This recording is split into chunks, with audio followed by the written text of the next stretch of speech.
Following the showing of our film a year ago, Western governments appeared to listen to public opinion. Sweden changed its vote at the United Nations. Public opinion in Sweden and in other democratic countries has strongly voiced its revulsion at the prospect of the possible return of the Khmer Rouge.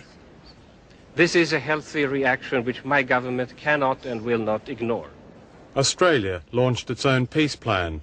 Britain sent diplomats to Cambodia for the first time in 15 years. However, at international conferences, a different game was being played, as one diplomat put it. Ministers from Britain and other Western governments actually reinforced Cambodia's isolation by treating the Khmer Rouge not as international criminals, but, to quote Mrs. Thatcher in an unguarded moment, as reasonable people who will have to play some part in a future Cambodian government. A term was invented to help cover Western deceit. The term is comprehensive settlement. It means that no settlement is acceptable to the West and China unless the Khmer Rouge are given a share of power in Cambodia before elections are held. This is the equivalent of inviting the Nazis to take part in the reunification of Germany. In other words, by allowing him to manipulate international diplomacy, the West has given Pol Pot a veto over peace in Cambodia, and as a result, he has come within an ace of achieving his aims. This is Kompong Spur province. 1 year ago, when we were here, the villages along this road were considered secure.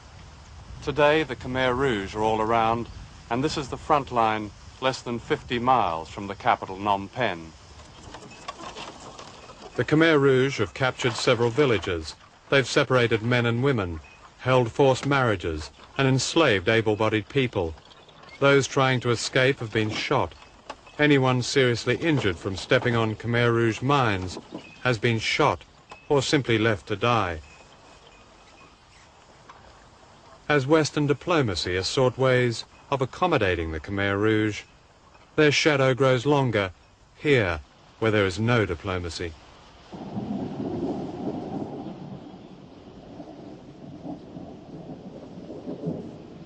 The situation is worse than it was a year ago. The Khmer Rouge are putting mines in paddy fields, and the number of casualties is increasing every day. Every organisation working with people is worried stiff about the number of amputees, deaths and serious injury. Red Cross has estimated that there are at least 100,000 displaced people, and the indications are that number will increase if the war goes on and the fear of Khmer Rouge remains. So the situation is deteriorating, and still no large-scale aid is going from the West to assist the people of that country.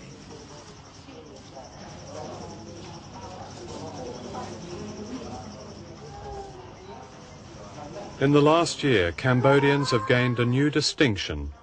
With the Lebanese, they are now the most disabled people in the world. From stepping on mines, there are now 80 new amputees every day. Can you tell me about this man? What happened to him?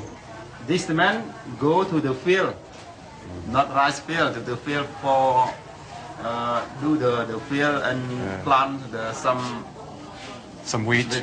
Yes. And in this moment he catch the mine. The mine. And it blew off his leg. Yeah. And he lost the leg. What will happen to him when he goes back to his village? He cannot nourish. He cannot feed his family. He feed his family. Cannot feed his family. He think maybe his wife, and sometimes the son. Yeah. Yes. Did his family survive the Pol Pot years?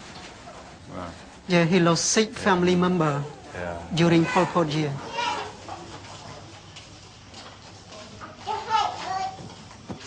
The great political changes in Europe are bad news for Cambodia. Until recently, the Soviet Union and its former allies in Eastern Europe helped to keep this country going.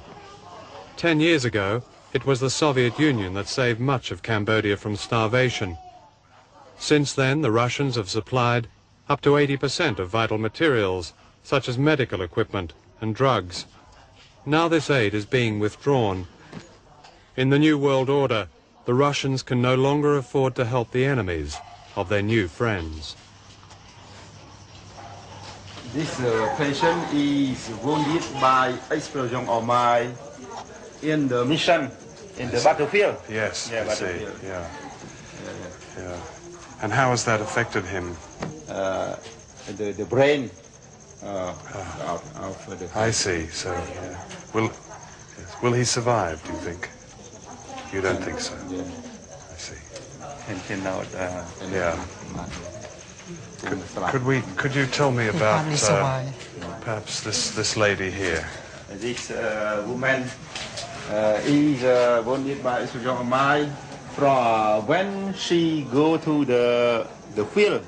This rice field. Yes. Rice field, yes. Yeah. And this is her infant here on the bed. Con cô đấy. She's son. Her son. Her son. How old is she? She's 23 years old.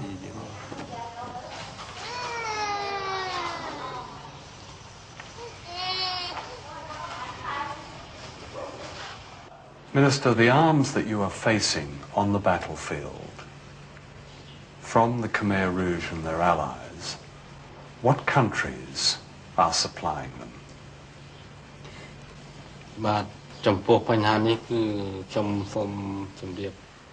The weapons used against us by the Khmer Rouge have brand names and trademarks which show that they come from Western countries, including France, Sweden and West Germany.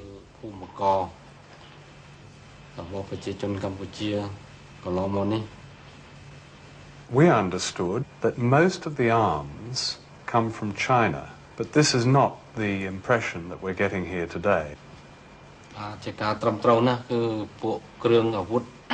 That's right.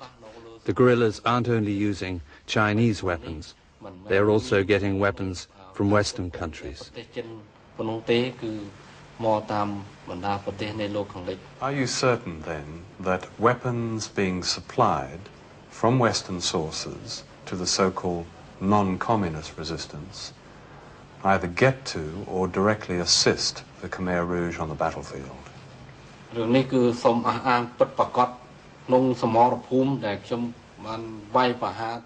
It is very obvious in the battlefield that all three factions, including the Khmer Rouge, are using the same weapons.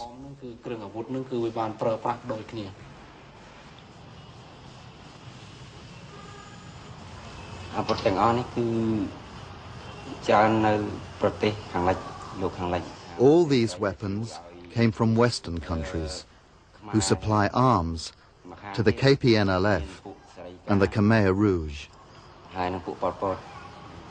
Of course, we captured many weapons like these on the battlefield, but we've only brought some of them here to Phnom Penh to show people.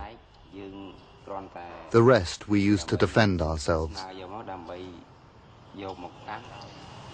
And they're very sophisticated weapons too. There's the German anti-tank weapon, a Swedish anti-tank weapon, and these are French. The discovery of these arms, which include American weapons, set us off on a journey around the world, revealing direct American and British involvement in the return of Pol Pot.